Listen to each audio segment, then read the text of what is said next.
বৃন্দাবন থেকে ফিরে যাওয়ার সময় এতটা কষ্ট পাবো ভাবতেও পারিনি। রাধে রাধে বন্ধুরা, কেমন আছো সবাই? নিশ্চয়ই সবাই ভালো আছো। আর আমি কিন্তু আজকে ভালো নেই। এটা একটা নেগেটিভ কথা। আমি কোনো দিনই কিন্তু ভিডিওতে বলিনি যে আমি ভালো নেই, কিন্তু আজ বলছি সত্যিই আমি ভালো নেই। আমার মুখটা দেখে নিশ্চয়ই তোমরা বুঝতে পেরেছো। প্রচুর বিরহ হচ্ছে আমার মধ্যে। জানি না এই বিরহ কি করে বোঝাবো।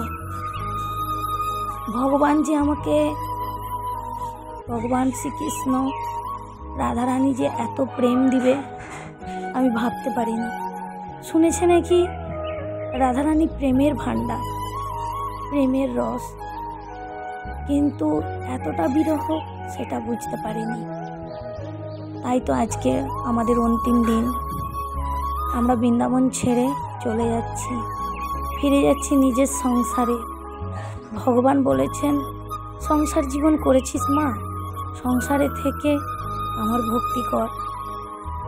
এসেছিলাম কয়েকদিন আনন্দ করতে। রাধারানী ডেকেছিল তার ঘরে রঙের খেলা খেলতে, কিন্তু ভাবতে পারিনি যে রাধারানী এই ধরনের প্রেমের রং আমার জীবনে লাগিয়ে দেবে।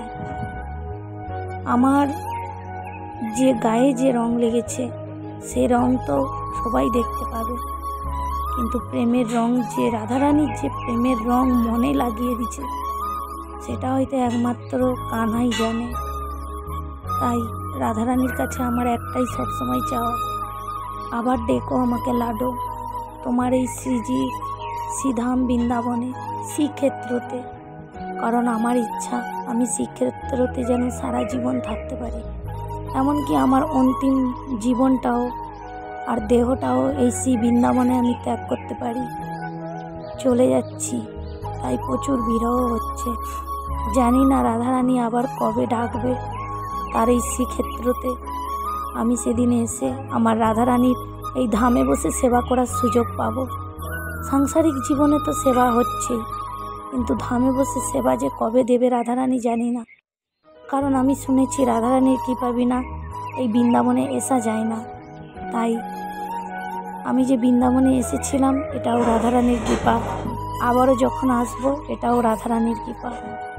এখন তো আমার গিরির উপর খুব রাগ হচ্ছে, কারণ গিরি এত প্রেম কেন দিল। রাধে রাধে।